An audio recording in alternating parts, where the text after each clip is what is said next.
Hello, everyone, and welcome to episode 6 of the Retro Odyssey podcast. I'm Adam, your host as always. I'm joined by Matt, Stephen, and Ryan. Hi, guys. Hello. Hello.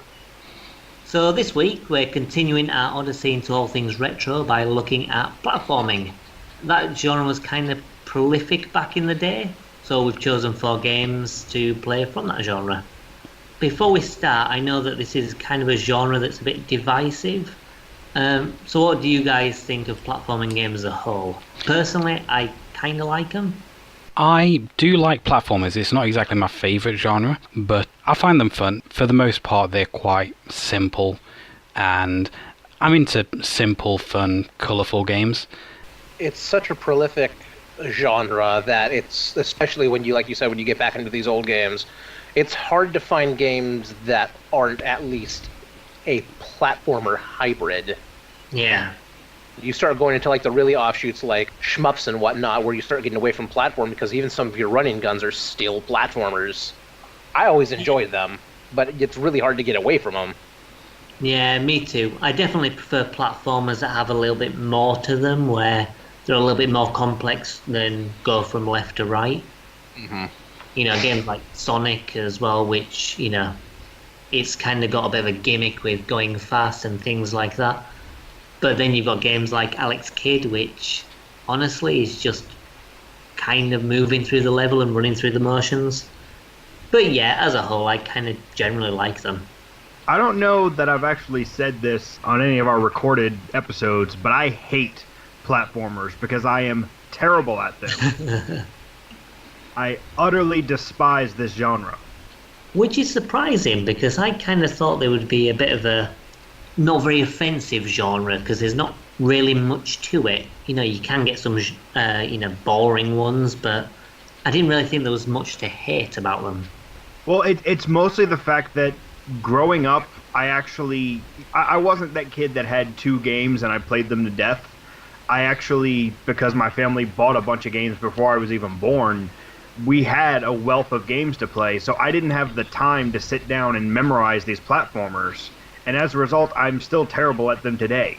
Like, I've never gotten through the original Super Mario Brothers because I just can't get through. Well, it's a terrible game, so I don't blame you.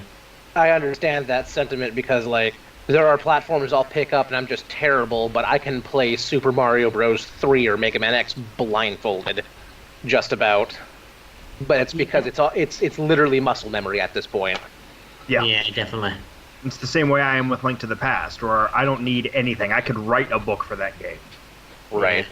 Okay, so let's take a little break and we'll jump straight into Ryan's pick then.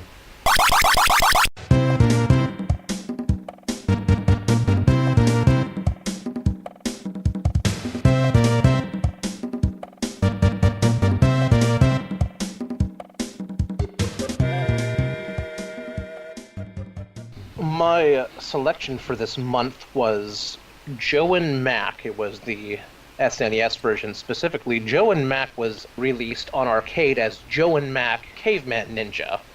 And I think other ports of it were just called Caveman Ninja. It's kind of an odd title, but not even sure how it relates. But it's a side-scrolling platforming, kind of a weird hybrid between a... You could almost count it as a Contra-style shoot-'em-up, but then also you have a club, so you can beat 'em up too. It is definitely an interesting one, but it's one that I played as a kid. My best friend had it. We played it all the time and never beat it. So for this episode, I actually beat it. But essentially, the theme of the game is all the cave women have been scared off from the tribe, and Joe and Mac are the cool ones. So you have to go out and beat up a whole bunch of Neanderthals and dinosaurs and save all the women. Yeah, I mean, what's with Joe and Mac anyway? Because, like, the art style, I kind of like, mostly. But then the art style for Joe and Mac themselves is just kind of weird. I find the faces is a bit weird and off. It's a little weird. Yeah, I didn't really like it. I like the art style in the game for, like, the levels and stuff, and particularly the bosses. But wasn't too keen on Joe and Mac themselves. Personally, I think the art style tied together pretty well myself. I thought the sprites looked like they fit on the background quite well. Yeah, I thought it looked pretty nice. It was certainly very colourful. It's very colorful and bright. And the sprites, which is funny because this is a port of an arcade game, the sprites are insanely good for a Super Nintendo title. Oh yeah, definitely. I mean, particularly the bosses. The bosses, really beautiful to look at. I would kind of compare it to maybe the bosses in Chuck Rock. Apart from, I would say that these ones look a little bit better. But they're all very interesting. Who here actually made it all the way through? I didn't. I got like halfway and then I watched the rest on YouTube. Yeah, I got all the way through. So yeah, you know the plight of the difficulty curve kind of bouncing all over the place. Yeah, absolutely. I mean, especially with the final boss. I mean, I save scummed my way through. I also had to spam the save state right on that final boss just because it just took so long. What is with that final boss as well? I have no clue. Isn't it just like the Red Erema from Ghouls and Ghosts? His name is Sick Devil, is his official name, but it seems so odd because you fight a dinosaur, then you go inside of a dinosaur, and then you fight the devil when you know the devs were on drugs. Thematically, it kind of jumps the shark at that point. Well, I don't know, because earlier in the game you fight Audrey 2 from Little Shop of Horrors. So it is a bit weird all the way through, because you've got like dinosaurs and mammoths and things like that. And then you've got a Venus mantrap and, as I say, the Red Erema. Which is a little horrifying with the mammoth, because first you break its tusks off, and then you break his trunk off. That was a bit of an odd one. I thought the boss fights were probably the highlight of the game, to be honest.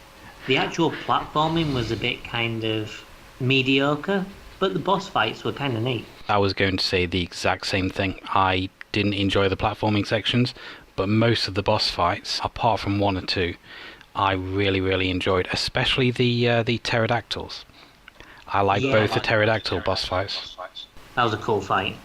But the floating is pretty jumpy, and I think that's probably the reason why I didn't like the platforming so much. It kind of felt hard to judge where your jumps were going to go. On the first level, I jumped over this one bit and just landed in a pit because I couldn't really control myself. It's once you're off the ground, it's very mushy. It is not tight at all. Yeah. On the ground, it's relatively tight, but once you're airborne, you're kind of up for a crapshoot. There's one section on the last or second to last level, out of all whopping 10 of them, that you have to jump across a bunch of little tiny platforms. And I had to save state my way through that one too, just because it was so easy to miss the platform. Yeah. Is that the lava kind of stage? No, I think it's the last level before you go and fight the devil. Not before you go inside the dinosaur. All right. One thing that does kind of save it is the death mechanics kind of interesting, because you die and then you float up as an angel and kind of choose your respawn location. Yeah. Really neat, and I liked it a lot. Now, there were a couple interesting things about specifically the Super Nintendo edition. Did anybody here play the Genesis edition? Nope. No. Nope. Okay, so the Super Nintendo port does a couple things differently.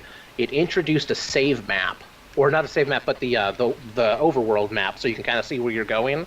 And with that, the special bonus areas that are behind locked doors, that wasn't in the original game or the Genesis, and I also believe Amiga port. On the flip side, what it did was it took away about half the weapons, and it removed a charge weapon attack, which was really weird. In the arcade port, you can actually charge up and throw a big wheel or a big boomerang. Never mind, at least you can roll into enemies. Yeah. I found a lot of the weapons to be really frustrating. I mean, I didn't find the responsiveness of them great, but in terms of kind of all the different weapons, I found them a bit dull and slow and boring. Yeah, I found that the bone was the best weapon. Yeah. Or at least my favourite. I enjoyed the bone as well. I found that once I got going, I relied almost entirely on the wheel, because you can throw two of them ahead, run something over with one, and as long as there's not a bottomless pit in front of you, that wheel will keep rolling up and down walls and keep crushing stuff. That's pretty cool. That's pretty useful. I found that the bone was kind of reminiscent of the original Wonder Boy, and I suppose, was it Adventure Island on the SNES? Yeah, we NES? throw hammers. Yeah, it kind of reminded me of that with the throwing arc. Definitely an interesting title. One that now that even that I beat it, I haven't played this game in 20 years or better. I still had a good time. Yeah, I mean it was fine. It wasn't like fantastic or anything, but it was solid. One thing I'll say though is that the music was kind of forgettable. Like after I finished playing it, I couldn't remember any of it. I think there's like 2 songs. There's like the bonus level theme and the level theme. Oh, and then boss music. So they put a whole lot of work there.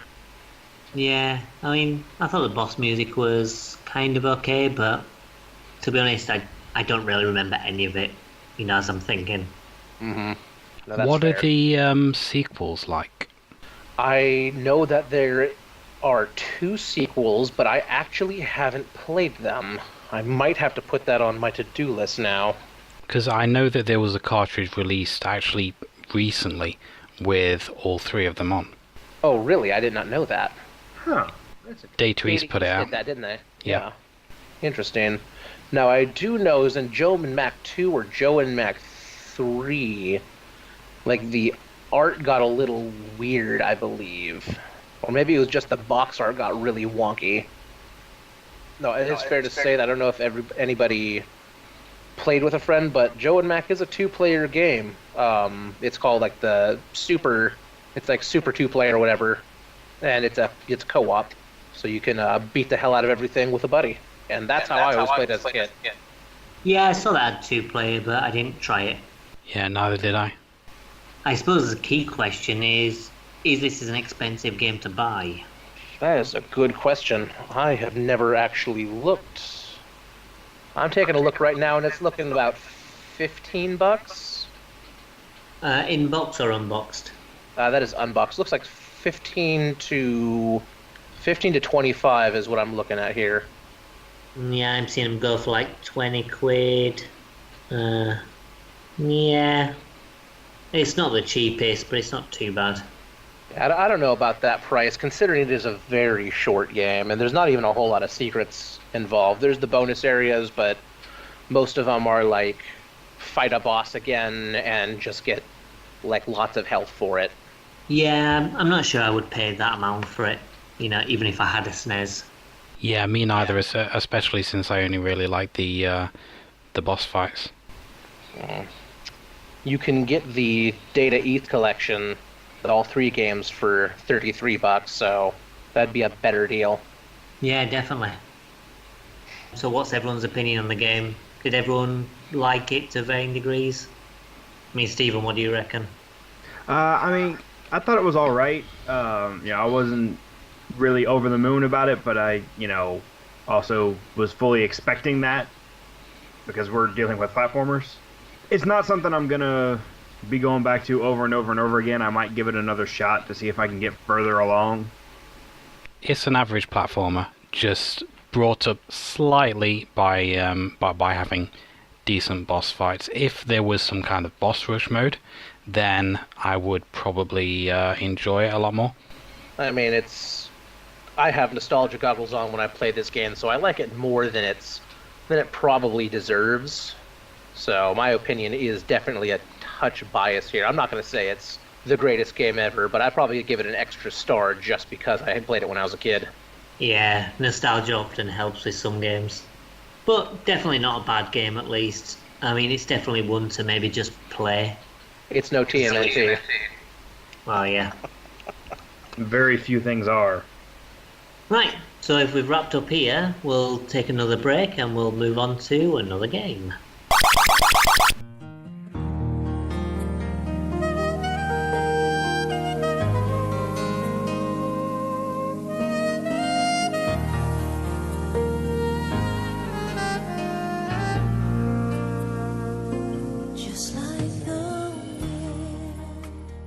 My pick for this topic is Symphony of the Night. So it was released in 1997 for the PlayStation, and there was a Saturn version releasing the next year. And it also had HD ports about 10 years later, which was on XBLA, PSN, and I think the PlayStation Portable as well. Well, the PlayStation Portable version is it's combined with Rondo of Blood, I believe. It's the Dracula X Chronicles. Ah, okay. I saw that on Wikipedia it listed PSP. I didn't know if it just got released like separately on some kind of store or anything. No, it's a combination game. Let me pull it up here. I know because it's in my list of stuff to get. Ah, right, fair enough. That explains it. So yeah, I mean, it was kind of an interesting game anyway, because it was a big shift in the series. I don't know if you've ever played any of the earlier Castlevania games, but they were a sort of linear 2D action kind of platformer. And then One they level at a changed it. time. Yeah, I mean, like the old ones I really like, but then they changed it into this like sprawling Metroid style epic. Yeah. Kind of weird as well, because the game wasn't actually successful at first, because apparently it had like really shit marketing. But because like the critics loved it and there was a lot of word of mouth, then it just became like so well loved. Yeah, this is definitely It's one that. continued. Yeah. Yeah, it's definitely one that blew up after its initial launch. Yeah, I mean they continued in that format pretty much from that point on until, well, maybe until like Lords of Shadow, maybe. Well, I mean, you have to remember this is the Vania from Metroidvania. Well, that's the thing. I mean, you had like Metroid, which did that kind of thing before, ever since like the original, and then Yeah. as soon as Symphony of the Night got released, it then kind of transformed into this Metroidvania kind of genre.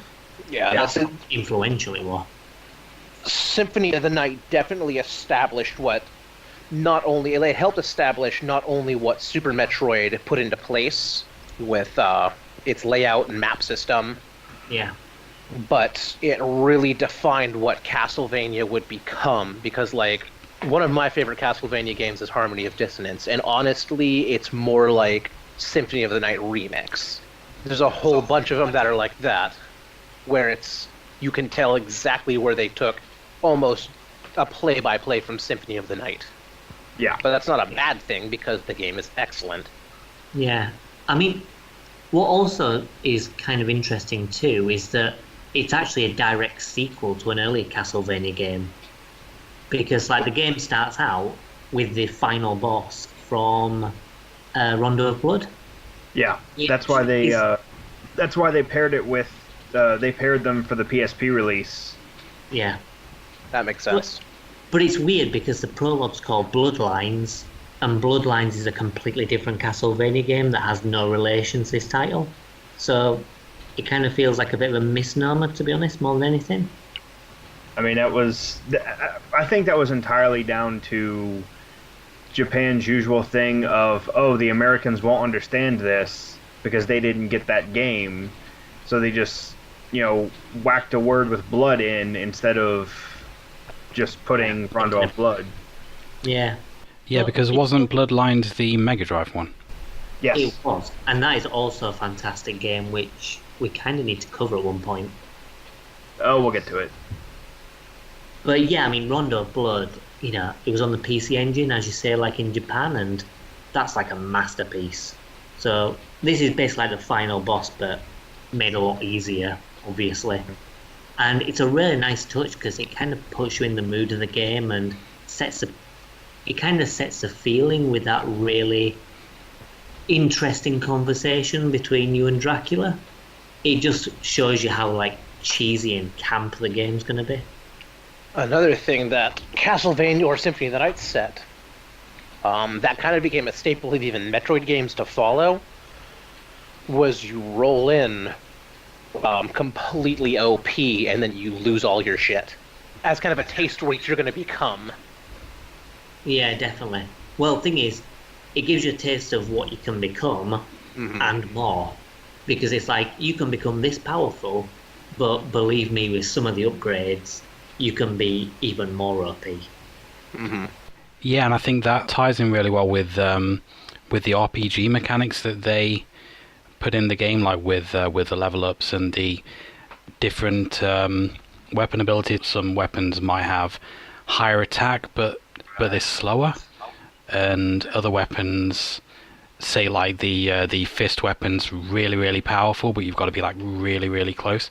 There is like a huge amount of variety in how you can play the game. Well, I find it quite rewarding, the system, because you upgrade quite frequently as well, both in terms of leveling up and getting, upgrading your stats. But the loot you find and the items you find, you get at such regular intervals that you feel like you're constantly progressing. I mean, even later in the game, in the second half of the game, you're finding like these really overpowered weapons, and you're just thinking, right, do I choose to have this really fast ultra sword or this magic staff that can do ridiculous attacks? I had really bad luck with that, and it was about 3 hours into the game before I saw a sword that wasn't red rust. Well, the thing is, I knew the location of these, I don't know whether they're brass knuckles or whatever. Jewel knuckles. Yeah, the jewel knuckles. Because you can get that early as long as you can get past the knight, and you can kind of damage boost past him. But if you pick it up, you're so powerful for like the early part of the game, and it makes up for the fact that most of the early weapons are kind of shit. I used the jewel knuckles for like the next 2-3 hours of the game after I got them. Yeah, you find that you pick up weapons and you're like, okay, my jewel knuckles are better, I'll just keep this. Yeah. I did like that, because we're talking about you can have all these different builds. I liked how there was a lot of weapons and gear that coincided with each other. Like you got the shield rod, and then you could equip different shields to get different boosts. Yeah, definitely. And like some of the shield attacks are really good. Really powerful, or just some of the buffs you get from them are crazy. Yeah, I like the skull shield one. I don't know if you use that one. I didn't find that. Well, when you get the skull shield, which is from, the gigantic skulls? Yeah. The big flowing skull things. Well, that drops the skull shield, and if you use that with the shield rod, it makes this big skull appear and it fires like a laser beam from its mouth. It's really fun to use on bosses. I actually had no idea that the shield rod did different things with each shield. Yeah, well that's the thing, like, a lot of the weapons have all these hidden attacks. Like, with the shield rod, you use that in your secondary weapon at the same time, and you'll do a special attack. But some of them you use, like the Hadouken move, the quarter circle, and it'll produce, like, another magic attack. It's got loads of hidden moves. I think it speaks a lot to the depth of the game that I went through the entire thing, and there's still stuff that I'm learning even now about it. Yeah, I mean, you could get through the entire game without realising that Alucard can do these magic spells and do all these crazy demonic magic attacks. Yeah. There's my friend he loves this game. He was sitting there as I was playing it, and he was talking about, because again, I was finding all this stuff that goes so deeper than what's on the surface. And I guess there's a sword in there that gets more like it's weak as hell when you start, but as you kill enemies that bleed, it becomes more and more powerful. Yes, the Muramasa. Until it starts getting like hellishly powerful. Yeah. I think it could theoretically be one of the most powerful weapons in the game, but you have to spend like countless hours trying to level it up and stuff. But it's thought like that goes into a game like this, that even if you didn't know that, this game would still be excellent. And then when you start to see these different things and how deep it goes and how much thought was put into all of these little things that aren't even necessary to play in the game, is what rockets this through just a true masterpiece. Yeah, definitely. I mean, I quite like the familiars as well, which do different things. Like, for me, the sword familiar is really cool. Yeah, the sword is what I used for the most of the game. Yeah. Well, I used it pretty much from the moment I found it, and by the end of the game, it was more powerful than I was. Like, it dealt most damage to Dracula. I found the sword one quite late, so I didn't have as much time to level it before Dracula, but it was still doing a decent amount of damage. Yeah. I somehow managed to not find it at all. Well, that's the thing. The game's so big that you can go through the game and not find most of the stuff. There's so many items and so many weapons and so much stuff to it. And to be honest, if you didn't know that there was an inverted castle, then most players would kind of like defeat Belmont and then they'd be like, oh, that's the end. That's the end of the game, when that's only like halfway through. Honestly, I kind of feel bad for people that got to that point and thought that was the real ending. Because first of all, it's a very unsatisfying ending, but then you're missing out on so much more. Oh yeah, definitely. But I mean, it's kind of cool because when you figure it out, it feels like you've found out something amazing because you've unlocked this whole new game, effectively. Yeah.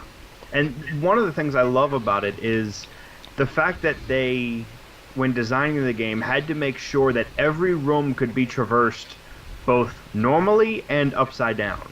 I was just about to say that. To an extent. I mean, there's some rooms which work really well upside down, and there's some rooms like, you know, the tower bit which links to the library and everything? Yeah. That room is such a pain in the ass because your double jump doesn't quite reach the ledges, so you have to turn into a bat or do your floating boot thing, your anti-gravity boots, in order to traverse it. And I kind of think that with a bit of extra planning, that room could have been a bit less stressful. And there's a few other places like that where it feels like the design isn't as good. But then there are other parts of the castle where you think they've planned this out really well. From what I understand, it was actually fairly late in development that they actually decided to put in the inverted castle. So that may be the reason for some of that. Yeah, definitely. One of the criticisms I do have about the game, and I'm not sure if you'll agree, is the difficulty curve is kind of all over the place. Like when the game starts out, it starts out pretty hard, and then you just get stronger and stronger. And there are a few places where there's a difficulty spike, like in the inverted caverns, but mostly it just seems to get easier as the game progresses because you're getting stronger. Right. And that's a staple of the Metroidvania games, where it's not, the game doesn't get harder. You get stronger. You get stronger. The point is that it starts out relatively difficult, and by the end, the only thing that should be giving you trouble is bosses. Yeah, I mean, it kind of feels fulfilling in a way, but it also makes the initial part of the game more frustrating than like the later half. Although once you get to the clock tower, then your power level doesn't really matter. It's just as you're hitting the heads and falling down to the bottom. I hated that particular section. I mean, I love the rest of the game, but I hated the clock tower. I traversed that section easily. But where I did have problems is, you know, when you're unlocking the secret room in that area and you have to turn those bolts, that was so frustrating because I just kept turning into stone. And the more annoyed I got, the more it happened. I knew that the secret room was there, but after getting turned to stone so many times, after dying so many times, I just thought, forget it. You know, it can stay a secret. And there's fuck all in there as well. You get like a magic boost. Yeah, it's so much shit, and you just think, after all that... You thought something good was in here, but it was me, Dio. But one thing I can't criticise is the music. The music system. Oh, absolutely. Fantastic. I almost wonder in a couple areas if they recorded with actually did like a proper orchestral recording and then it just got compressed down. It's possible. It sounds synthetic to me. A lot of it does sound synthetic, but there's one section where you're sitting there going, that sounds really good for, PlayStation 1. Yeah, I mean, I think the game, from an audio perspective, is really good throughout. I mean, the music's good, and all the sound effects, and even the voice acting. People slate the voice acting in the English version, but I think it fits. The game is like, campy as hell, and the voices and the dialogue kind of fit it. To be honest, I can't really criticize it too much. It's too dramatic for its own good. Yeah, but I think it's kind of supposed to be over-the-top dramatic. Like the ending dialogue with Dracula's, where he's saying that the one thing that you forgot was love or whatever, and love beat you in the end. It was, you were doomed the moment you forgot to love. Yeah, and it's so fucking stupid. It's wonderful. Yeah, it really fits the tone of the game as a whole, I think. Yeah, definitely. In terms of the music, every single track is really, really memorable and iconic. My personal favorite was in the catacombs, I think it was. Where you first see the Salem witches, and there's this weird creaking sound in the soundtrack, which I found really unsettling, and it just really added to the atmosphere. It's just like this in the soundtrack, and it just works really, really well. That is probably my favorite music in the entire game, even though it's quite minimalist. It just works for that area. A lot of good games, like we're going to cover it eventually, but like Metroid Fusion does that too, where there's a lot of sections where the music almost is just ambient noise, but it sets the tone better than like a full track could.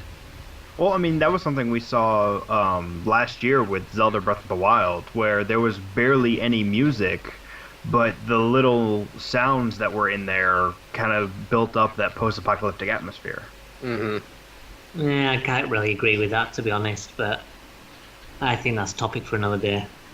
I think my favorite track was in the Colosseum, but only because it felt a little out of place. It felt a little too upbeat.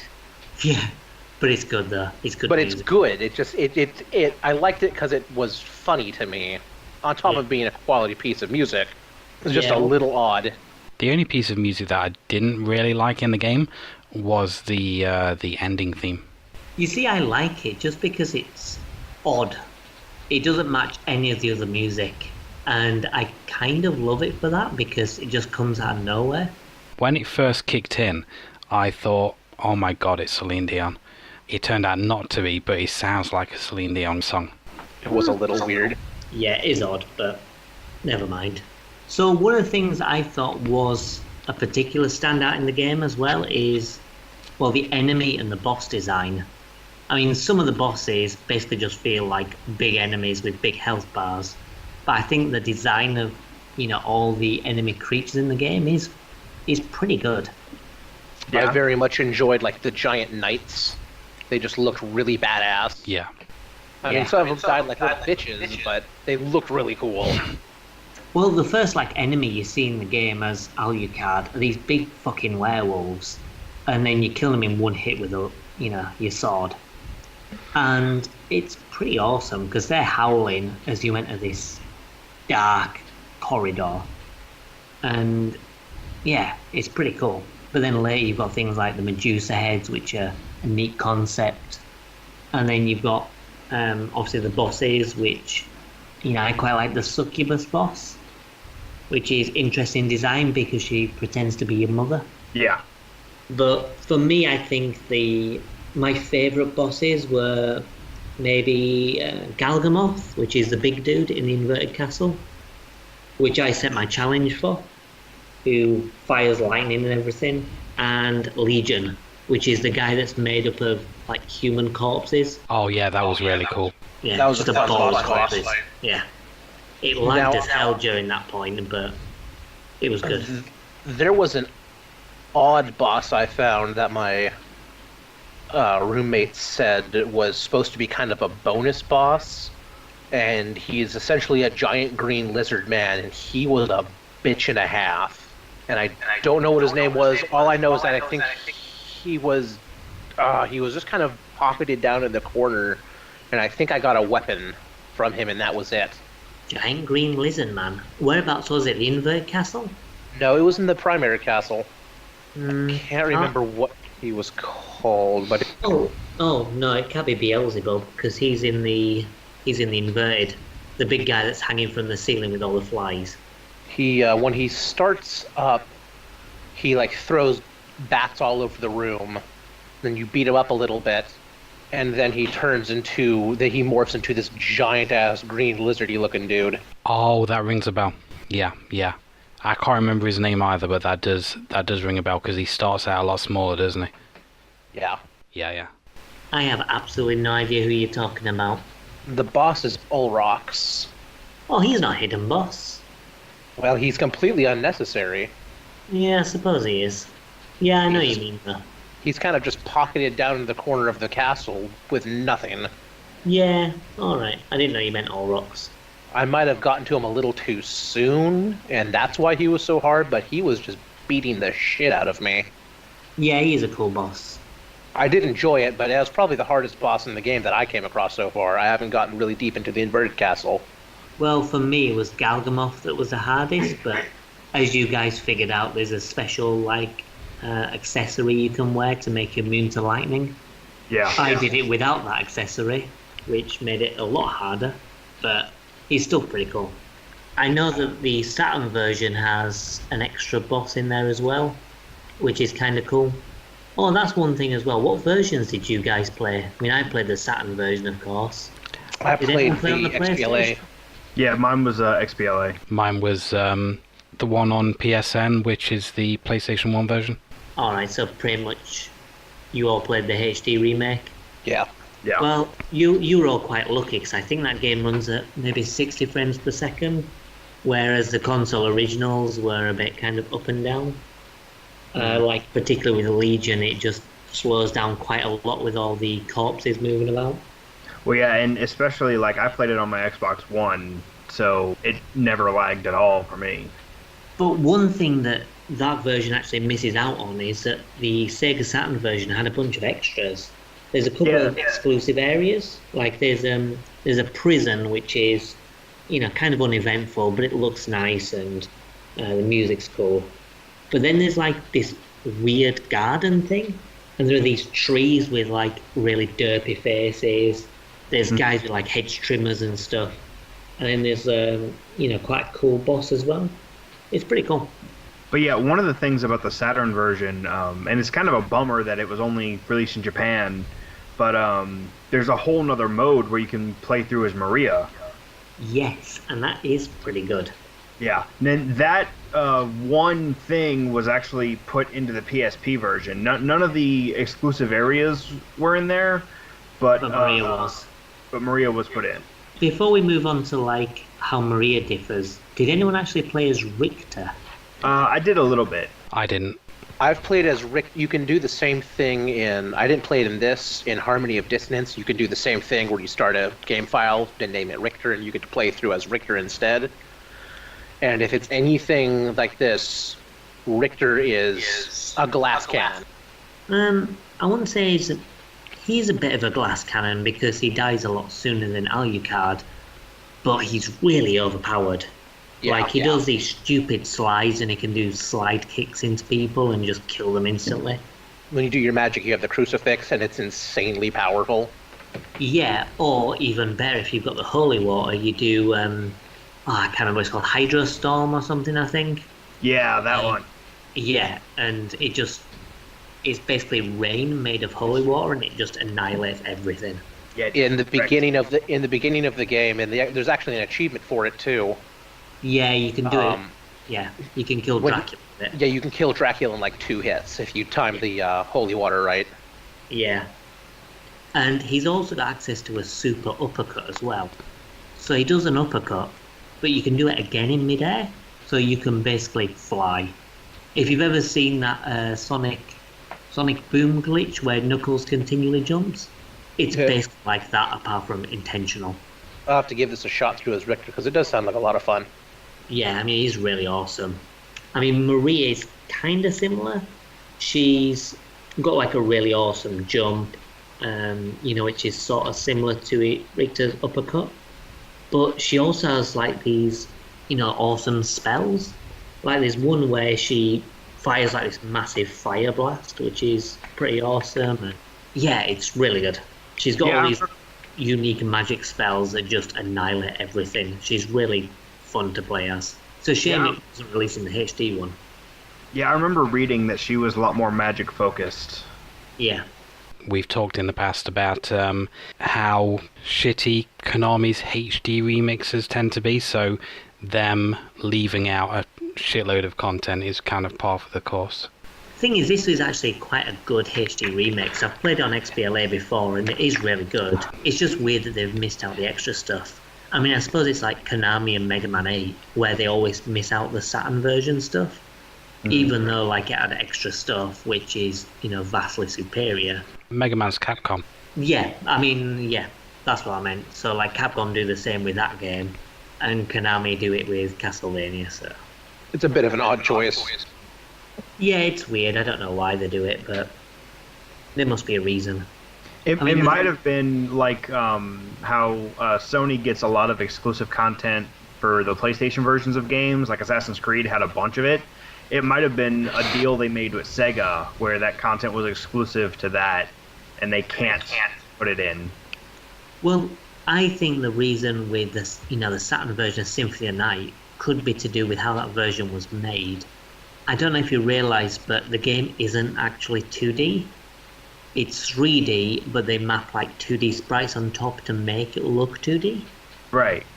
So the PlayStation couldn't handle 2D sprites, so they basically made a 2D game from 3D polygons and kind of made this fake 2D, which obviously meant that when they transferred it to the Saturn, the performance took a dip because that kind of works in reverse. And I have a feeling that maybe they made 2D sprites for the new areas, and so if they included it in the HD one, they'd have to do a bit more work because it doesn't fit. I don't know. There must be a reason for it. That sounds like a really strange workaround. And I know for Doom, it was kind of the opposite. Despite how Doom looks, it's not really 3D. It's a 2D top-down shooter, technically, that kind of like looks 3D because of how it's presented. But technically, underneath the hood, it's a top-down 2D shooter. Yeah, I mean, it's kind of interesting when games do that. I mean, obviously you had that kind of thing with stuff like, Outrun and those kind of racing games that faked 3D. But, stuff like Doom does it really well, and like this does it in reverse, and it's quite an interesting thing for them to do as a workaround. It's kind of brilliant, honestly. By the time they got to Quake, they had like a full 3D engine, but Doom used 2D one. Wolfenstein was the same thing. Actually, Wolfenstein is that's called Scan something. That whole system, but yeah, no completely idea. Revolutionized the FPS with that. Right. So before we finish up on this game, what was your final build for? Well, the inverted castle for you two that got to the end, or the regular castle if you only got that far. How did you finish up? What weapons were you using? What outfits? And how were you generally stacked up? My build, I think my sword was called Mormagrim, something like that. I was using the Alucard shield, a couple little trinkets. I think one was called Eye of Zul, and there was another one called something else. I think I was using either Alucard mail or diamond plate. It's about a month since I played it, so I'm not 100% sure. But I was pretty powerful at the end, and I was using the sword familiar as well. Yeah, I used the sword familiar all the way. For my weapon, I was switching between the Chrysogame and the one you get from the sword familiar when it hits level 50. I was using the Alucard shield. I was actually using the walk armor by the end of the game because it gets super powerful at that point. And then my accessories, one was the one that the cave trolls drop that's like a plus 15 defense, and then the other one was the gauntlet. By the time I beat Richter, I want to say I was using the walk armor as well. I'm not sure which baubles I had on my hands, but I was using that's not the color, is it the color cape? The one that you can totally customize? Yeah. Buy from the librarian? I want to say I was using the... Chris Grimm sounds really familiar. It might not have been it. It was like a two-handed greatsword. It was kind of slow, but it also just murdered the shit out of everything. It wasn't the Chrysogrim. Chrysogrim's like the opposite. You get an inverted castle and it's super fast and super powerful, so you pretty much just walk through enemies. There's another. Maybe I'm thinking of the sword. There's a big two-handed greatsword you get that has an odd name like that, but it's really, really slow. Yeah. And you can't angle it or anything. It's just massive and slow. And I dropped that when I went back to the two-handed greatsword because it was a little bit faster, a little bit more manageable. For me, I kind of went towards the Sword Familiar. I had an item that boosted magic attacks, so made him even more powerful. I had something that boosted my own attack, and I think I might have just been using something like the Alucard sword in the end. And the Sword Familiar was doing like twice as much damage as I was, and yeah, he pretty much just murdered Dracula, and I helped. But I think it was like level 99 by the end because I got 100% completion and, searched all the map before I fought Dracula. So it just become overpowered by the time I got to Dracula. Yeah, Right. absolutely. Right, so everyone enjoyed it then, I take it? Loved it. Yeah, by far one of the best games that I've come across from this podcast. Yeah, for me, definitely. Within 2 hours, it had jumped into my top 5 games of all time. I was about to say, by far one of the best games that I've played, because I'd never, I played a little bit before, but I'd never really gotten into it. This is just one of the best games I've played. It's that good. It is good. I mean, the good thing as well is because it did get the release on PSN and XBLA, you can pick it up for pretty cheap. It's on PSN for $7.99, I believe. What a bargain. Or you could pay like £100 and get it on PlayStation or Saturn. Yeah. Up to you. Right, so we'll take a break and then we'll rejoin with Matt's pick.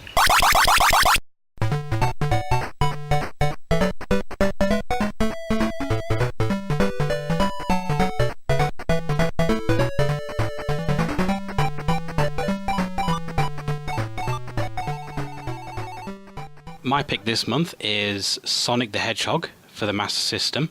This game was released back in 1991, the same year as the original Sonic the Hedgehog, though it was made by a different team. The game came out on the Master System and the Game Gear, and while it shares some similarities with the Mega Drive version, it's kind of pared down a bit. It's focused more on exploration rather than speed, and generally it's a lot slower than the Mega Drive version. The soundtrack was made by a different person as well, and the music is really decent in this one, just as it was in the original. And this is a game that I had very early on the Master System. I believe the first 2 games I got for the Master System was Alex Kidd in Miracle World, which was built in, and this on cartridge. So I spent a lot of time on this. What did you guys think about it? Well, it's funny how you mentioned that you had it growing up on the Master System. I also had it growing up, but I had the Game Gear version, which is more or less the same, but with a few slight tweaks. I believe it's a little bit more zoomed in. Yeah, it's a little bit more zoomed in, but it also changes some of the levels as well.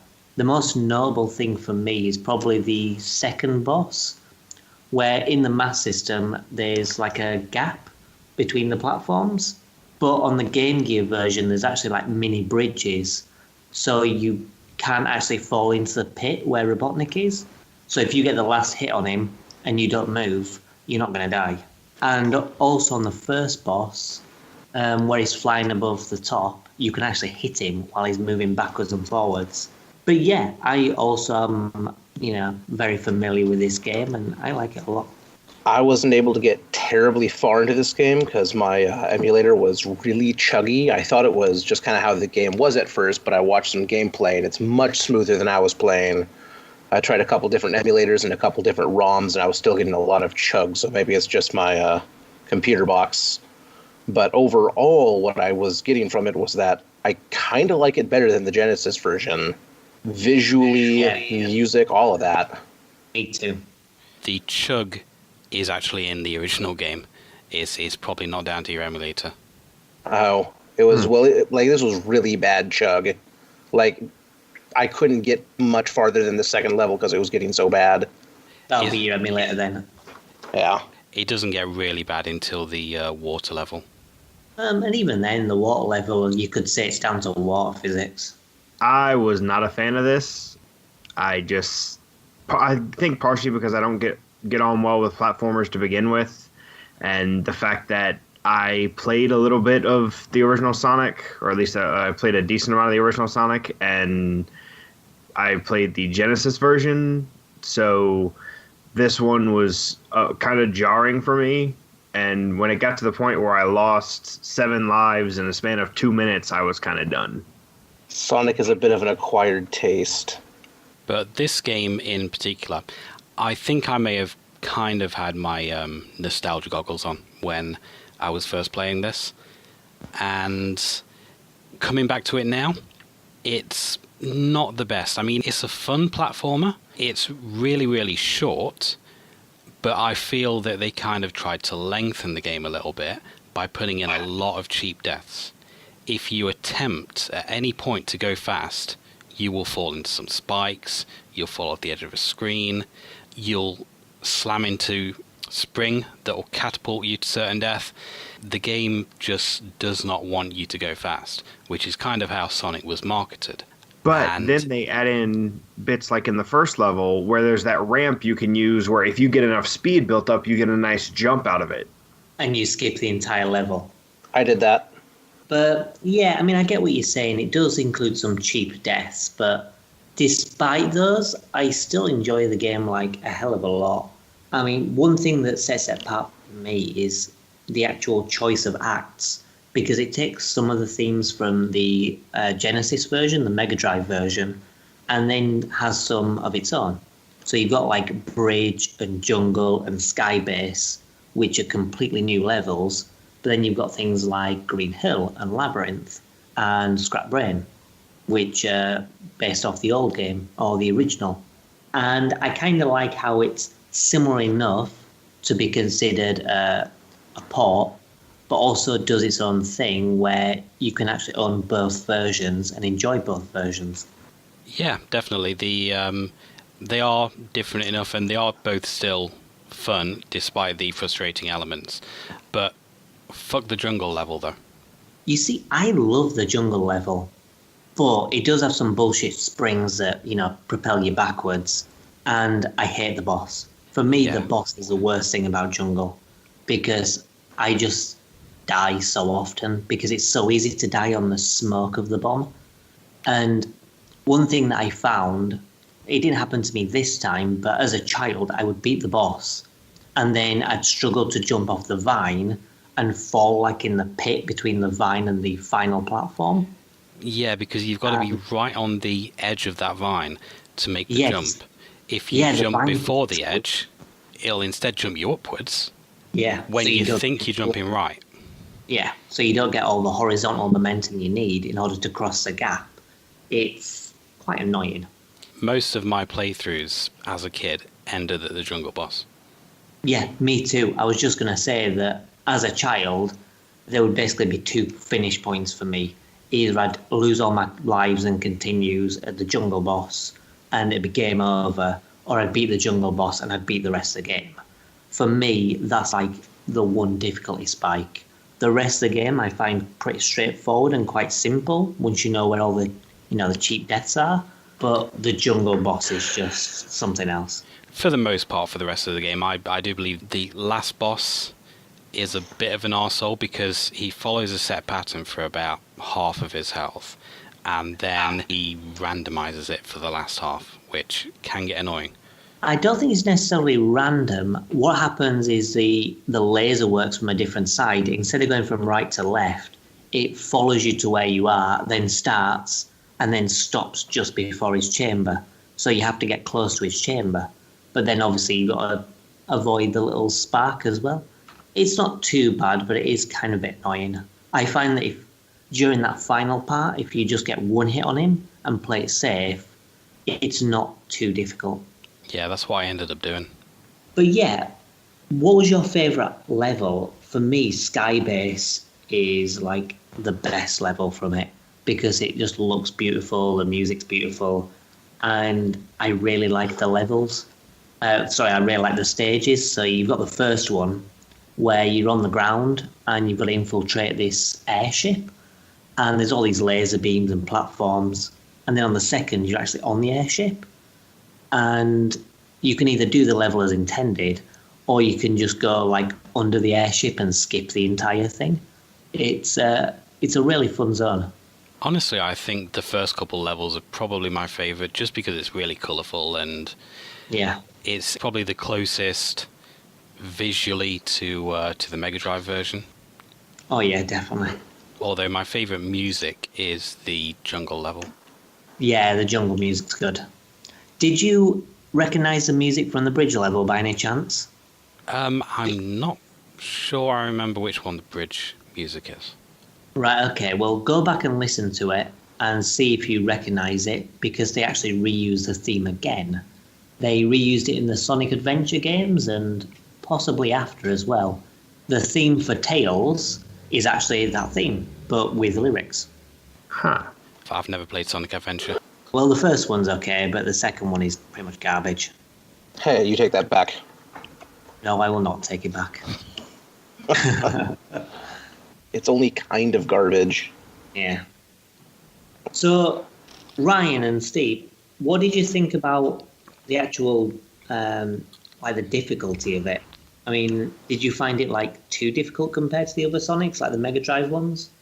Absolutely. I mean, and like I've said, I don't deal well with platformers to begin with because I don't feel like I should have to memorize a game to be able to play it well.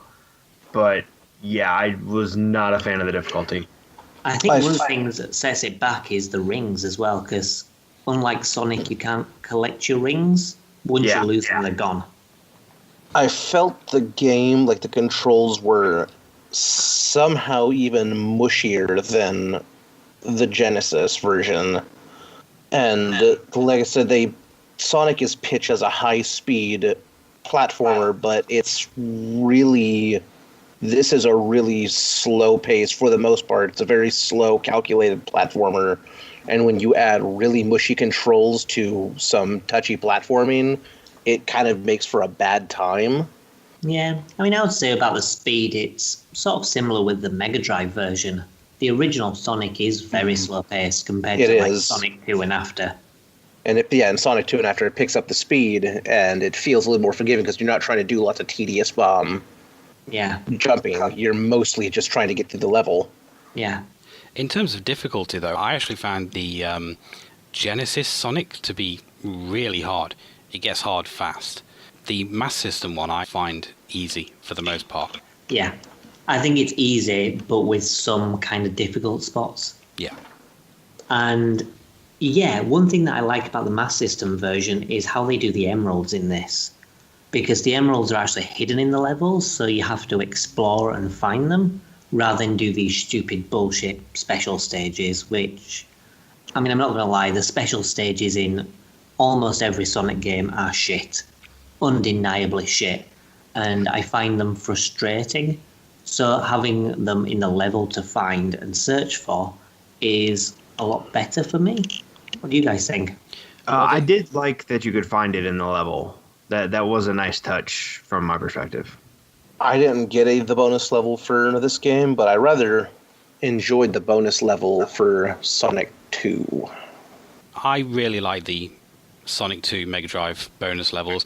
I'm not a huge fan of the Sonic 1 bonus level. That one where you're in that thing that constantly rotates around and... No, that was bullshit. Yeah. But the music. But the Sonic 2 one where you're running down that tube, I really like that. Well, the Sonic 2 one is fun, but my problem is that about like 5 emeralds in, it starts getting really hard. And like so bullshit hard that you have to know exactly where all the rings and all the spikes are. And that kind of ruins it for me. Yeah, memorization is not often fun. Speaking of the emeralds, did any of you collect the emerald on the Labyrinth Zone? No, I didn't even get there. Did you find where it was? Not this time. I have completed it as a kid with all the emeralds, but it's not something that I went after this time. Yeah. Well, on the emerald level, it's not even hidden. There's a line of spikes, and the emerald is within the spikes. So you have to either get invincibility, which I'm not entirely sure whereabouts it is, or you have to damage boost, collect it, and quickly jump off. Out of all the emeralds, this is the only one that's in a kind of a bullshit place. But yeah, it's just hidden within spikes. That's not very fair. Not really. But yeah, I do like the game. Even Labyrinth Zone, which, I like in the original one as well, I find quite fun. And I definitely think the Labyrinth Zone boss is a lot better than the one in the Genesis version, because I'm not fond of that fight. You have to time your hits really well, though, on the boss of that level, because if you try and hit him when he's at the bottom, if he's on his way down, you'll just fall through the gap. You've kind of got to wait until he comes from above. Oh yeah, I always hit him when he comes from above. But I find him pretty cool, and you can generally time your hits kind of well because the walls have tiles. So as soon as you find out when you can hit him from, you can get in 2 hits every time and beat him relatively fast. But I find it's a fun fight. Although, for that section, you have unlimited air, and the other levels you don't, so it's kind of a bit inconsistent. I didn't get that far, but I've always hated any water level in Sonic. Has always just pick a game, it's garbage to me. Yeah, fair enough. Well, I can understand with like a lot of them. So how far did you guys get? I assume you completed it again, Matt. Yeah. I got to Bridge. Did you beat Bridge, or did you just get to Bridge? I got about 30 seconds into Bridge, and like I said, lost 7 lives in the span of a minute and a half, and I was done. Damn. What about you, Ryan? I beat the first zone boss, and I was just having too much chuggy trouble. Oh, okay, because the emulator issues. Yeah. Well, that's a shame, because some of the later levels are actually pretty good. As I say, Jungle is a particular highlight for me because it looks and sounds great, but yeah, I really dig it. The interesting thing as well is that this one is probably the most similar to the Mega Drive one, and it was by, I think the developer's Ancient? Am I right in that? Yeah. Yeah. But then the other Sonic games on the Master System were actually developed by a different company. I forget the name, but those ones are like not even close to the Mega Drive ones. So it's kind of cool that they, went to a different developer and just started doing their own thing on the Master System. And I really appreciate that. Although it might have been better if they just stuck with Ancient and kind of went with that kind of style. Yeah, I get that. Well, yeah, I mean, I suppose the original Sonic is still different enough. I just like how there's effectively, I think there are 4 8-bit Master System Sonics and 4 16-bit. So you effectively got 8, maybe 9 if you include CD. Great Sonic games on the retro systems. Interesting reading here. Apparently the Master System, or rather the 8-bit Sonic the Hedgehog, was developed to promote the Game Gear. I can imagine that. I think it was the original pack-in game for the Game Gear. It was either that or Columns. I think it could have been Sonic because I didn't have columns on my Game Gear. I only had on the Mega Drive. On my Game Gear had Sonic. So it could have been the packing game for Game Gear. It's interesting because you say they use it to promote the Game Gear, but then like with almost all Game Gear games, they just released on the Master System anyway, so... Yeah. Never mind. It's probably because the Game Gear wasn't doing too hot. Yeah, true.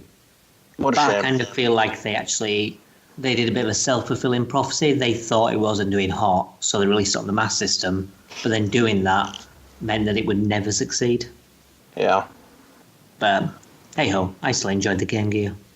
I mean, I think the Game Gear was a good idea. It's just the battery issue was a major problem.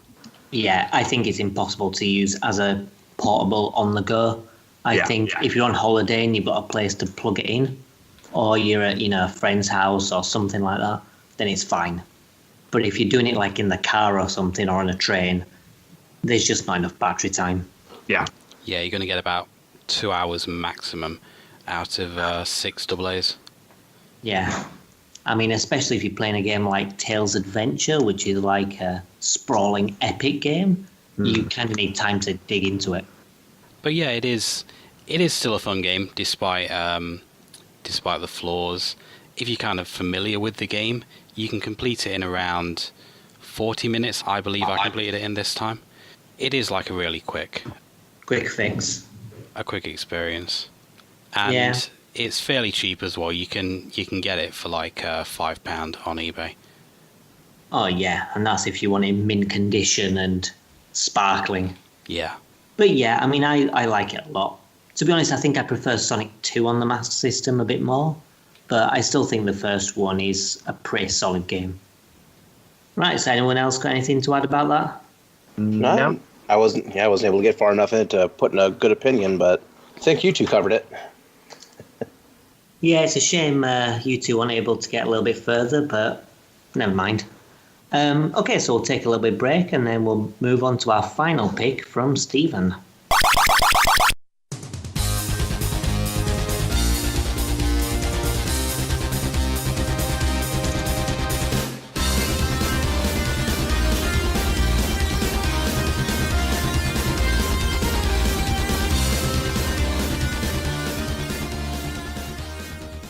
Now we come to what's quickly becoming a regular installment on the show, which is Steven pisses off the other co-hosts.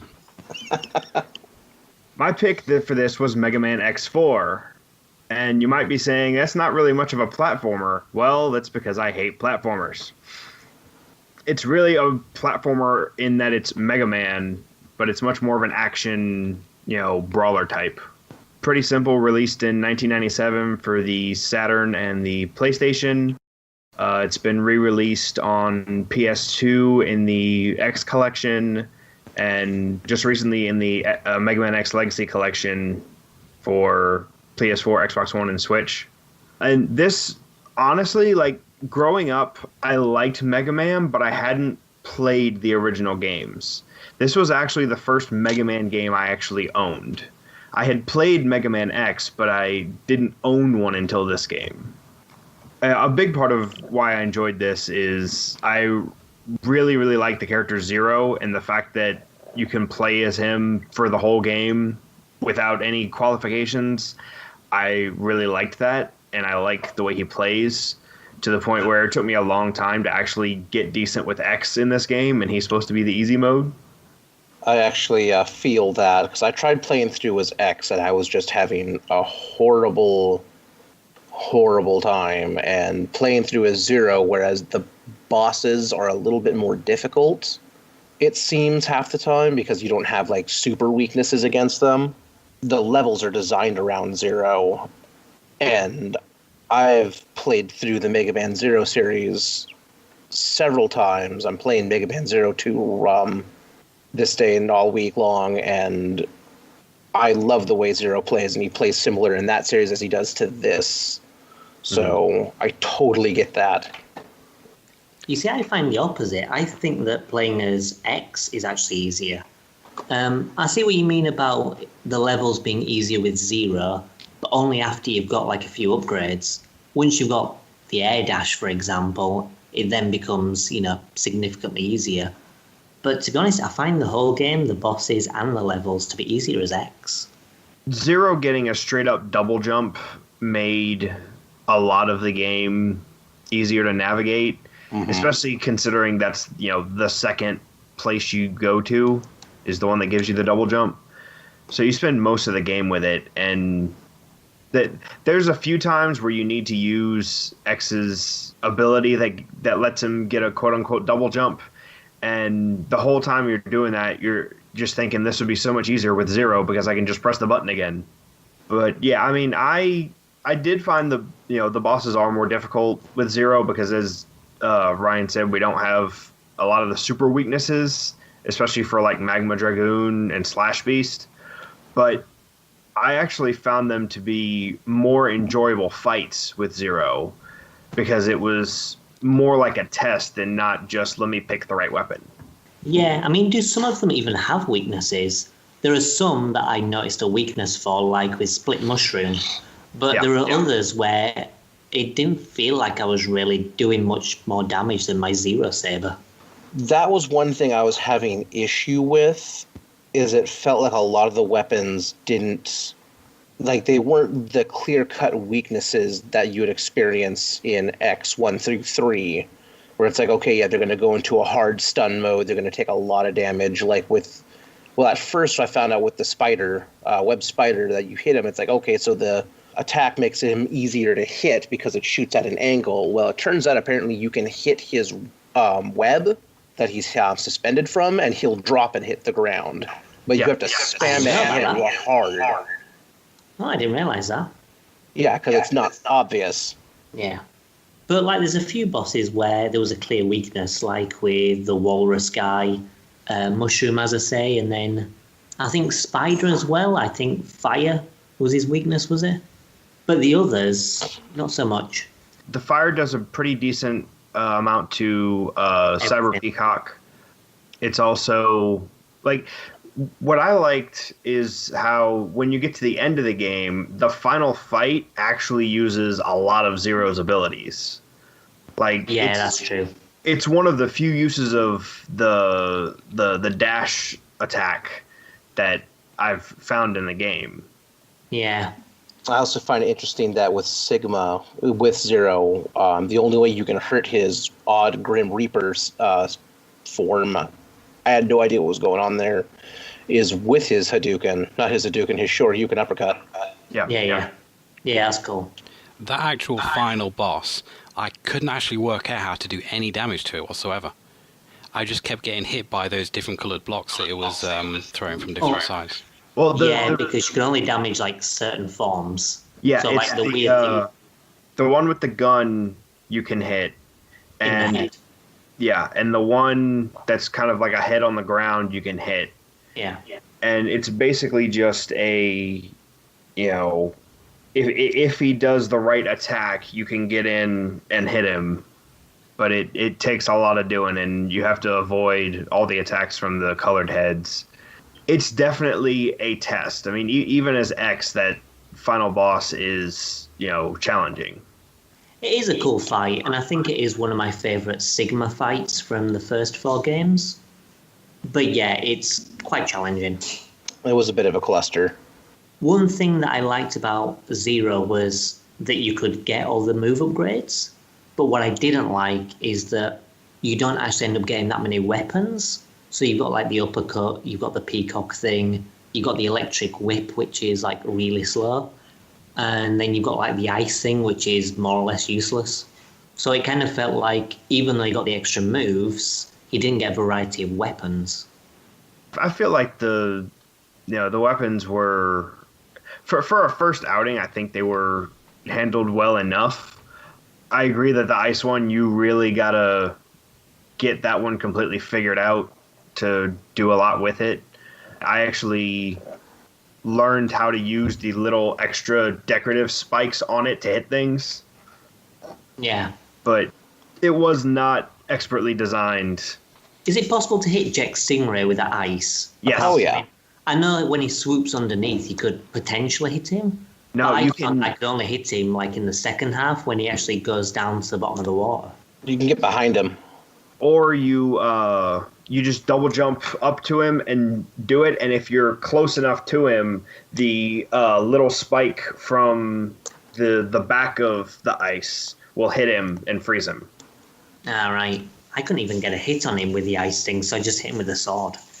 Speaking of Jet Stingray, though, fuck that level. Fuck that level.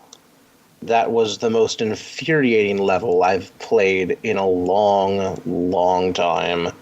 And this is where I've actually, I like that level I know pretty well just because I've had to do it so many times. So, yeah, I agree. It's not great the first time you go in. Is that the one on the jet ski? Yes. Yeah. I should point out that I play this on the Switch, and there's a new mode called Rookie Difficulty. Mm-hmm. It's essentially toddler difficulty. Rookie's a pretty conservative term. Because I'm like really, really bad at Mega Man games, I played through the game on that.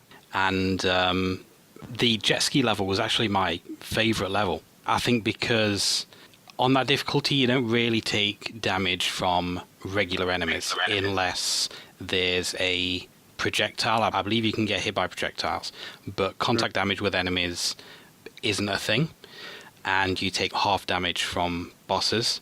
So that jet ski level for me was actually quite fun on that difficulty. I didn't try it on the higher difficulty. I tried a few of the levels on the higher difficulty, but not that particular one. So I'm sure if I went back and tried it, I'd probably be throwing my controller out the window. But on the rookie difficulty, it is quite a fun level to play. Well, when I first played it, I had to reset the bike bits quite a few times. But when I replayed it as 0, I found that the level was a lot easier, but no more fun. And then the problem is you've got that jet ski bit, which, as I say, I don't really enjoy.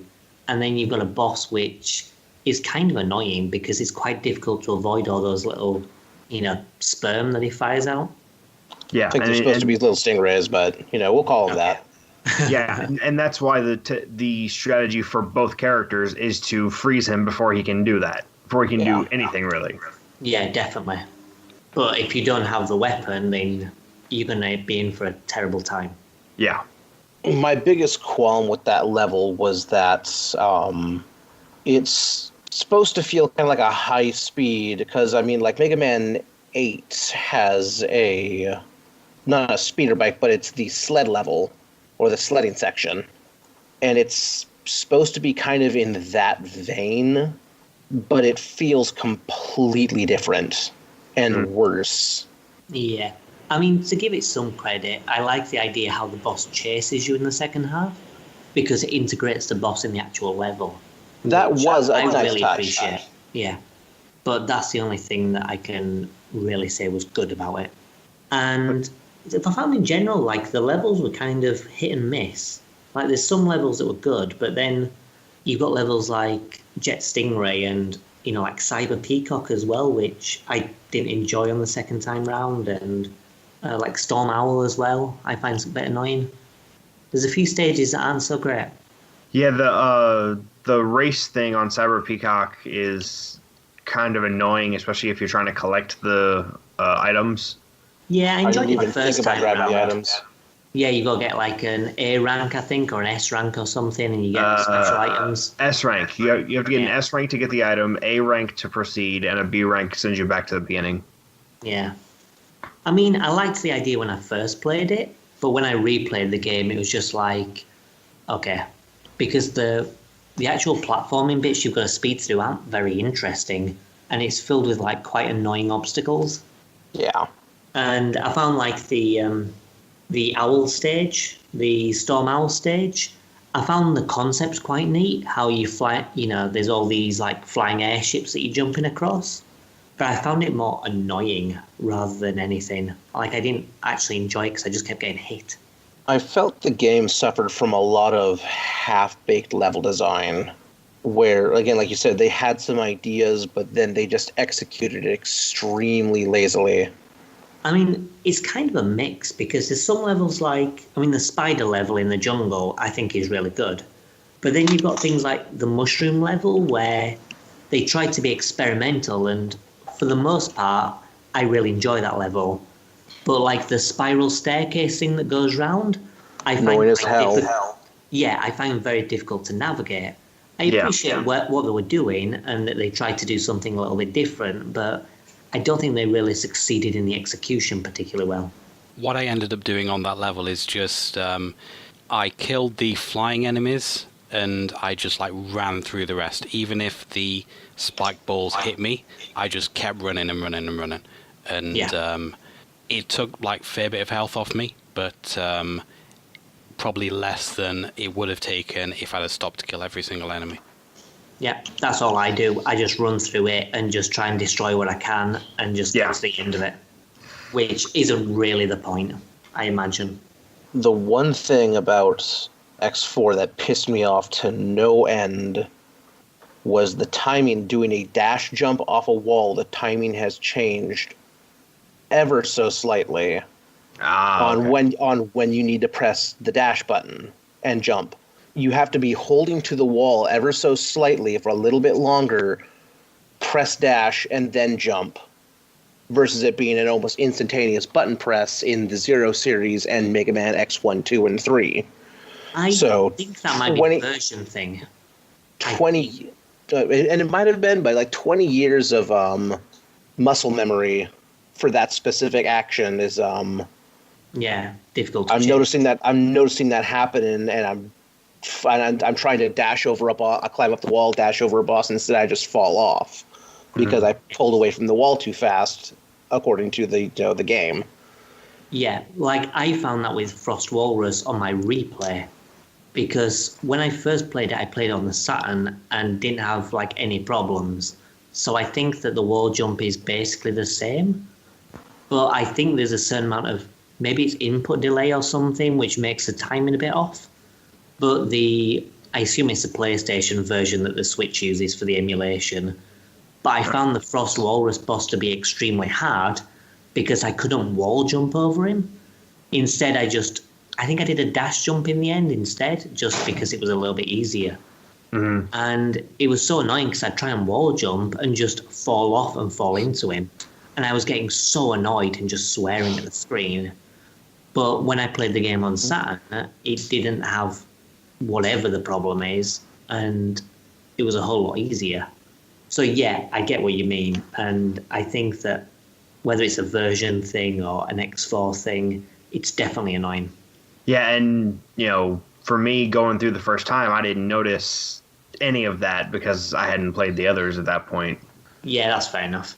Right. And if that's how the version was that you played, then that's just what you're going to be used to. Yeah. And effectively loosening the wall jump controls or the dash jump controls in the previous games, because it's not quite so specific, you're not going to notice that it's easier to do. Right. Or even really that much different. Yeah. But these were basically life and death jumps at times that were failing. Yeah. Yeah, it's a little bit annoying. Now, visually, the game is beautiful. Oh, yeah, definitely. And the music, too. Straight up. It's a fantastic-looking game. The voice acting's a bit much. Yeah, it is a little iffy. But with the full animated cutscenes that they didn't apparently repeat for Mega Man 5, 6, 7, and 8. Yeah. Yeah, I kind of liked the introduction cutscenes from X3, and it's a bit of a shame they didn't include them in X4 and beyond, because those introductions were really neat. I personally found the music to be a bit more forgettable than the previous Mega Man games that we've covered. Yeah, I think that in general, the X music isn't as memorable as the classic series, but maybe that's just me. Yeah, I'd say that's fair. And also I noticed in X4 it moved away from more of the rock and roll and over towards a much more electronica sound. Mm-hmm. Not to say the music in X4 is bad by any means, it's quite good, but it was definitely a little bit different. So, were there any bosses that stuck out to you guys as, particularly enjoyable, or was it all just kind of blah for you guys? I found Split Mushroom to be very annoying, but I didn't get to him as X. I beat him as 0. Okay. And his little flipping all over the place thing got really old really fast. Yeah, but if you use his weaknesses, like cake. Well, see, but 0 doesn't have a weakness against him. Yes, he does. What is it? It's a peacock thing, isn't it? No, it's the electric whip. Yes, the one from the web spreader. And that does basically the same thing, apart from you can only do it on the ground and not in the air, if I'm right. Yeah.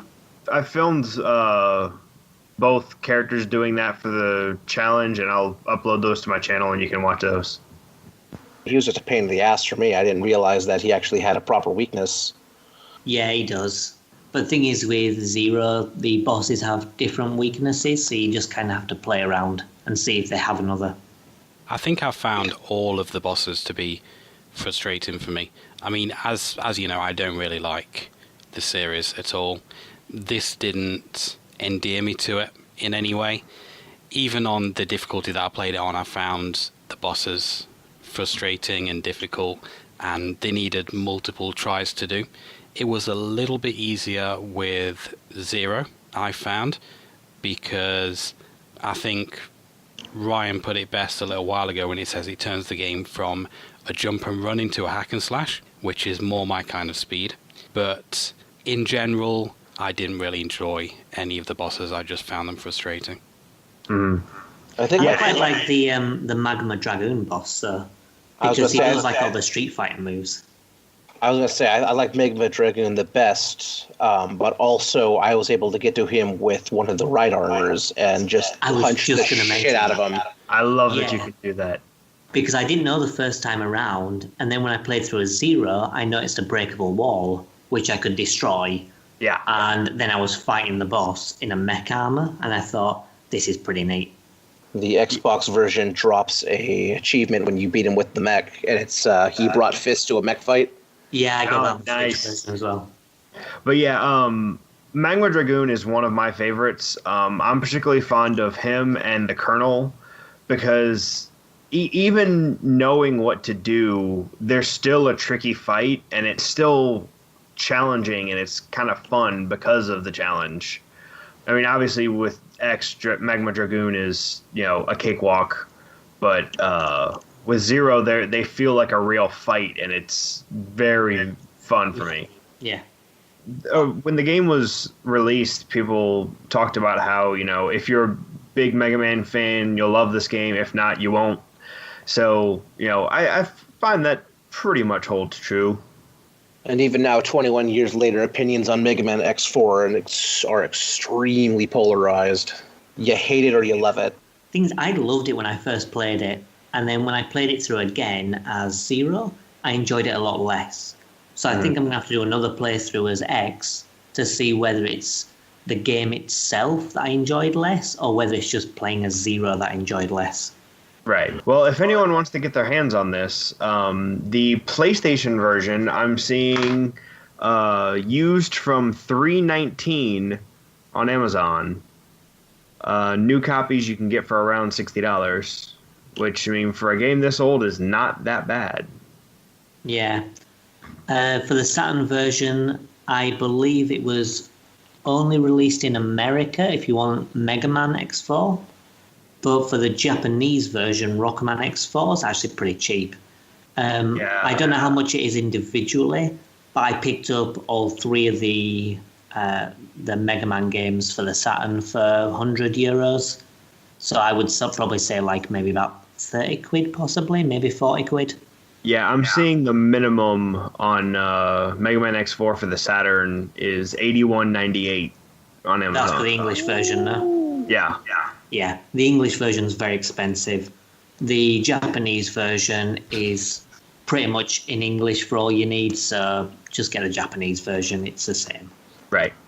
That and to boot, you can get your hands on the Mega Man X collection for GameCube and PlayStation 4, and now there's the Mega Man. There's the new collections for 30 apiece. Yeah, I mean the X collection, I'm seeing $6.30 used and $13 brand new. That's the PS2 and GameCube one. And you can get up to 4 on the Legacy for 15 quid, I think. Yeah. I think £15 I paid on the Switch for the Mega Man X Legacy Collection 1, which has got X1 to 4. Yeah, I mean, I can get both of them for $40, Collection 1 and 2. Yeah. One final thing as well that I want to mention about X4, which I thought was a change for the worse, is that in X1 to 3, you have like a special suit or ability or something like that you earn for getting all the collectibles. Yeah, there's no hidden the Hadouken, the Shoryuken, and the gold armor in the first 3. And in this, you can get something by cheat code, which gets you it at the start of the game, more or less. Yeah. And that's about it. And I really think you should have earned I think it's a black suit or something you can get. But it just kind of feels like a bit of a cop-out that they didn't put it in the game, because I like that in the X series. They had originally planned to have the Zero Ultimate Armor, but they chose not to finish it up and just put it in as a code. And then I'm not sure what the story was with X's Ultimate Armor. I suppose they decide if they're not going to put in Zeros, then they can't really put in X's. Suppose not. It'd be a not. little bit unfair, maybe. I don't know. But yeah, overall, I think it's a good game, and I would recommend it. But it's not quite the masterpiece that some people say. I mean, maybe you'll like it and think it is a masterpiece, but for me, it's just a good X game. I mean, I really like it. I will acknowledge that it is not as good as the original Mega Man X, but then very few of them were. I still prefer it to X1, but now I'm kind of thinking that maybe X2 is better, at least for me. We can fight about that another time. Yeah. Okay, so what did you guys think of it? Good. What about you, Ryan's, Matt? What do you think? I really didn't like it. I was always going to dislike it, I think. Being a Mega Man game is just not the kind of thing for me. A lot of my input issues really dropped it down to like a less good game, and I think after I developed kind of a hate relationship with it after struggling with the control and the slight timing differences, I just started getting really nitpicky about the game and finding everything I could find to hate about it. So that's not quite fair. I was not going to say it's a terrible game, but it's definitely, out of the 4 Mega Man X games that I've played, it's number 4. Yeah, I can understand that. For me, I still like it, but it has its issues. Okay then, so we'll take a break and we'll discuss our favourite picks and the challenges for this month. Okay, so with all that out of the way, let's discuss the challenges that we had and see who managed to beat them. I'll start with my challenge. So mine was first Symphony of the Night, and I wanted you all to beat the boss, Galgamoth, who's in the floating catacombs, and don't use any overpowered weapons like the Chrysogrim or the Alucard's shield.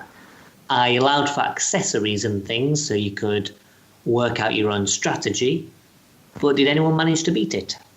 Yes. Yes. I didn't get far enough in the inverted castle to get to him yet.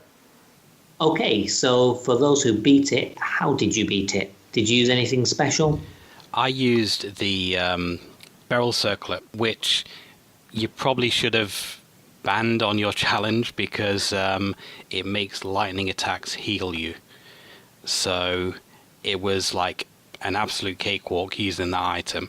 I did try it without that, and I couldn't do it at all. But with that one, you just stand in his lightning attacks and it just heals you. It still takes a hell of a long time to chip his health down because he's got a stupid amount of HP. But, I think he has the highest in the game. Yeah, to be honest, I kind of forgot about the barrel circlet because the version I own is the Saturn version, which is in Japanese. So the barrel circlet I forgot existed because I can't read the description of the items. But still, it's good that you managed to find an item that helped you. Right, so we'll move on to Matt next with Sonic the Hedgehog. What was your challenge? My challenge was to get 150 rings and then exit the bonus stage, which is it's harder than it sounds. You have a very tight time limit, and you have to get to the exit as well in that time limit while getting the 150 rings. I didn't manage to finish it. My highest was 136. What about you guys? I consider myself lucky just to get to the bonus stage, so I was nowhere close to this one. I didn't even get the bonus stage. I tried a lot of times and I managed to get it. It is possible. At first I didn't think it was possible because the most I could do was 150, but still be in the ring area and not get to the exit. But after a lot of luck and bouncing around, I kind of figured out a pattern. I set myself certain ring checkpoints for each section and based it on that. I also found that using certain springs helped because if you use I think it's the purple ones that send you quite high. So you've got to avoid the ones that make you jump high and just bounce on the low ones so you can spend all your time collecting rings. And I managed to scrape it with timer at 0 and get to the checkpoint not the checkpoint, the signpost, and finish it. It was tough, but it kind of felt rewarding. I would definitely recommend, at least for you, Matt, to maybe keep trying for it because it is possible, and when you do it, it's quite an experience. Yeah, I'll keep giving it a go. Okay, so we'll move on to Stephen. So what was the challenge for X4? The challenge was to defeat Split Mushroom without taking damage. And when I originally made this, was uh, I was still thinking in terms of Zero, where it's possible because there's a trick to it. I wasn't thinking about X, where half the bosses can be done without taking damage. Yeah, I actually did this on my first playthrough as X, and playing with the weakness for Split Mushroom, I pretty much stun locked him to death and didn't get any damage just by luck. So before we even started this, I already had recorded proof that I'd actually done the challenge. Yeah. It's definitely a lot more difficult with Zero because, I mean, you say there's a trick, but for my fight with Zero, I found it a lot more difficult because I could only hit him when he started moving on the ground. Basically, it's all timing. It's when he throws out his second illusion, is you start throwing the Raigengeki, and he will fall into your third one, and then jump to the other side. Ah. So it takes a little bit more time than with X, but with that trick you can get it, without much difficulty. So again, this was a challenge where you kind of forgot to take something else into account, kind of like with mine. Never mind. Yeah, see, when I went through, I managed to beat almost every single boss short of, I think, the Colonel, Sigma, and Megma Dragoon without taking a single hit as Zero, and I was just having a hell of a time with Split Mushroom, so I just went ham on him, but definitely took plenty of damage. I mean, Matt, you were playing rookie mode, so you didn't take damage anyway. You still take damage on the bosses. You just take half damage. Yeah. The Split Mushroom fight, I tried it with X and with Zero, and not a chance of me not taking damage on that fight at all, on either of them. Fair enough. Okay, so Ryan, what was the challenge for Joe and Mac? This was another interesting one. So Joe and Mac is an interesting game because it's one of the few SNES titles that I know of that actually allows you to remap all of your buttons. But it doesn't take into account that you can map all of your buttons to jump and leave you without a proper attack button. So my challenge was to make it through the first level and beat the boss, having all of your face buttons mapped to jump. Adam, I think you said you got it. Yeah, I was just waiting to see whether Steve and Matt managed it. No, I couldn't work out how to attack. Well, you can actually attack with the roll. The roll does damage, but it doesn't do a lot of damage. I think it takes like 3 rolls to kill a normal enemy, so yeah, it's not the best. But I found that I was avoiding most of the enemies and just getting to the boss. And the boss is the hard part. You can still damage the boss if you roll into his head, but you also need to do like the upward roll. So you do like a somersault that gets you extra height, and you can land onto a bit of extra platform. Now, the high platform I thought was just for decoration, but it is actually solid. And when you're on there, as soon as his head's near, you can roll into it and deal damage to him. The worst thing about the challenge for me was, while I was trying to figure out what to do, when I died and lost all my lives and continues, on the continue screen it says, do you want to continue? And without an attack button, you can't continue. So if you fail, you have to... I didn't even think about that. I tried rolling into the egg to continue, and I was just like, shit, I can't continue. Reset this whole thing and remap the fucking buttons again. But yeah, I mean, it is possible, but as Ryan mentioned, it's kind of working out how to do it. But again, it was pretty cool. I think it was more of a fun thing. I would like to see someone go through the entire game. I don't think you could, because I don't think you could beat the last boss using the roll. Yeah, I think the bosses are going to be the worst thing because you need to be doing the straight roll. The somersault doesn't seem to do any damage, so... It doesn't. It's just a high jump. Yeah, so I think that the bosses are going to be the main sticking point. Somebody did it with a Guitar Hero guitar. Yeah, or the Donkey Kong bongos from GameCube. Right, so now we've got the challenges out of the way, we'll talk about our favourite pick. For me, mine was Sonic the Hedgehog. I can't choose my own game because obviously Symphony of the Night would be my pick.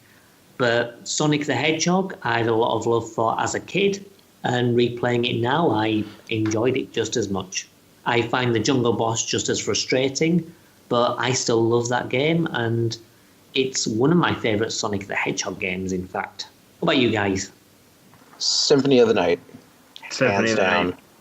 Was there any close contenders, or was it just a clear victory? This was just shut and closed. It was so easy to, like, as soon as I started playing, I'm like, well, this is my favorite. I already know my favorite. I wouldn't even pick my own game this month. Same. And I love Joe and Mac, but yeah. I mean, Symphony of the Night is regarded as one of the best games of all time, and you know what? I see it. It's well deserved. Definitely. I mean, I think that Symphony of the Night, some people say it's overrated, and I can see the flaws in it, but it is still a masterpiece, and I can definitely understand why for some people it's their favourite game, and I can see why it's in like top 10 lists of best games of all time. It really is damn good. For me, it's the best game that we've covered on the podcast aside from Silent Hill 2. I just fell in love with it.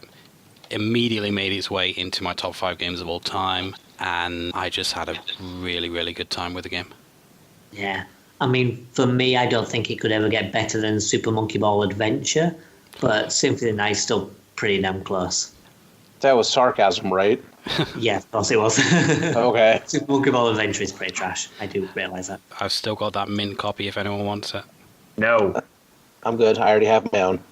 I still think it's a good game, but yeah, maybe if one of the listeners is interested, they could send us a message and we might work something out. But yeah, I mean, this month it was a clear, Symphony of the Night was far and away the best experience. Yeah, definitely.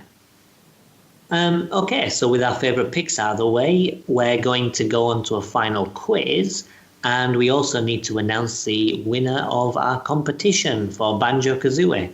So we'll have a little bit of a break, and then we'll lead on to the final part.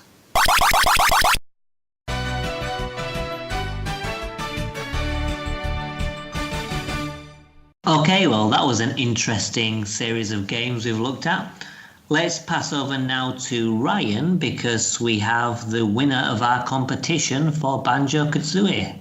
So do you want to take it away, Ryan? We do have a winner, and the winner of the NTSC cartridge and complete with repro case is Lee Cartledge of Kirkby and Ashfield. Okay, so congratulations. Yeah, that'll be on its way to you shortly. Well done. Right, now that that's over, we'll get on to our quiz. So this time it's a little bit different. It's not a music-based quiz, it's based on quotes from retro video games. Similar to before, I will give you the question and I will randomly pick a person to give me an answer. And then, we'll base it on trust. If you don't know it, don't steal someone else's answer. Right, let's get started on the first question, and I'll start with an easy one. It's dangerous to go alone. Take this. Okay, Stephen, do you want to kick off? Any idea? That is the original Legend of Zelda. Okay, and Ryan? Yeah, it's Legend of Zelda. Matt? Yep, Legend of Zelda. Okay, nice one. Right, question 2. Let's do something a little bit more difficult. All your base are belong to us. Matt, any idea? I know the meme, but I can't remember the name. Same. Stephen, any idea? No, I don't remember the name of the game. Ryan? No, I also know just the meme. Does anybody know what console it was on? Mega Drive, I think. Yep, and the name is Zero Wing. Everybody knows the meme. Nobody seems to know what game. It's been many years since I looked that up. I think Matt deserves half a point for at least knowing the console off the top of his head. Yeah, but console is going to be 1 or 2, really. I'm not giving the point for that. Right, here's one that you should all know. My patience is wearing thin. I am banishing you to a time warp from which you shall never return. Matt, any idea? It's very familiar, but I can't place it. Ryan? Completely clueless. Stephen? Ah. You should all know this. I can't think of it off the top of my head, but I feel like it's something we've covered. It is something with good. It's Turtles in Time. Oh, Right. Oh, the part I didn't get to when I played. It's at the start of the game, I believe. Yeah, It's when Shredder sends you back in time. Yeah, I didn't make it through the Technodrome. Right, next question. Rise from your grave. Stephen, we'll start with you. No idea. Ryan? I know this, but I can't think of it. And that's a real shame. Matt, I think you might be more likely. Yes, Altered Beast. Altered Beast, that's the one. So a point to Matt.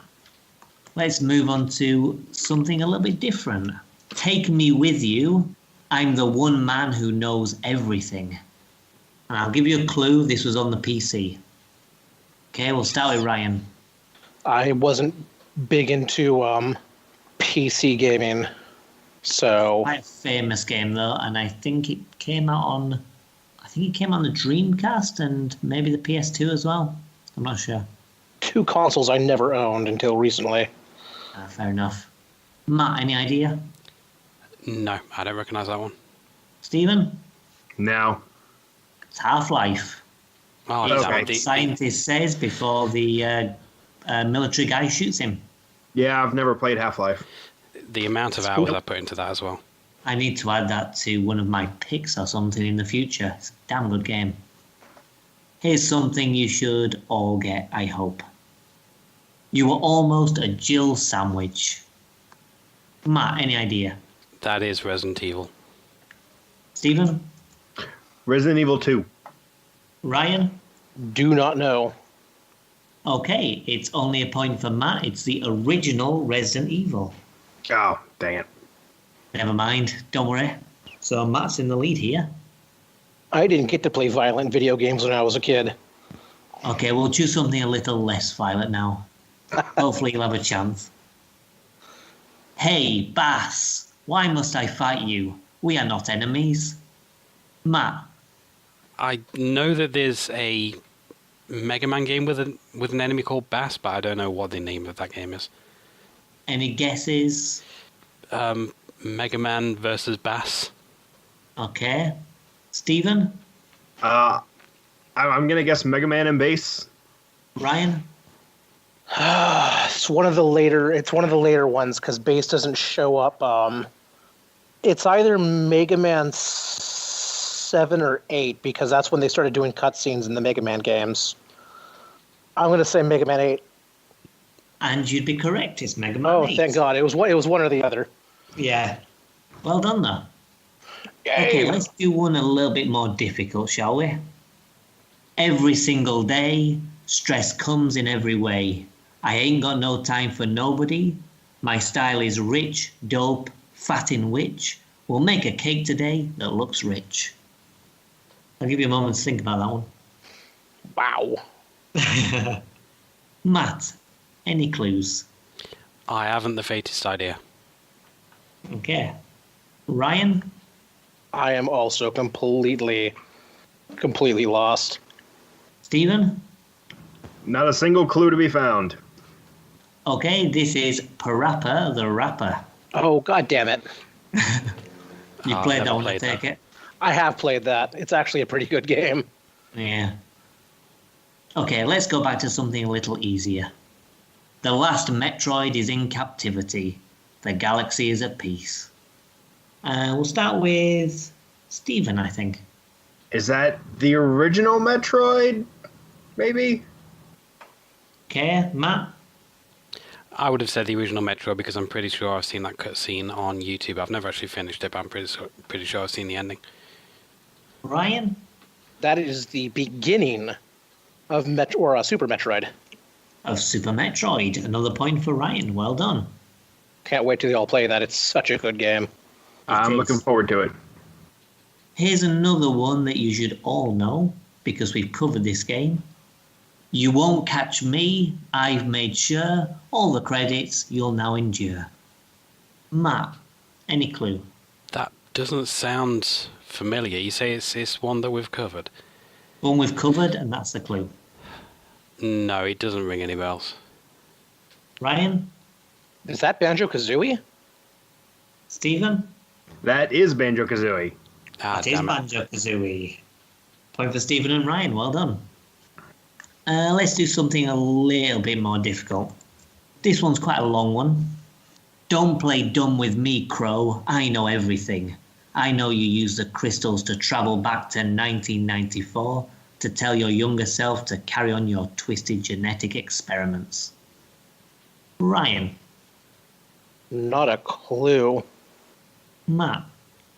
I'm really bad at this quiz. I haven't got a clue. Stephen. Yeah, I have no idea on this one. That was Time Splitters. Ah.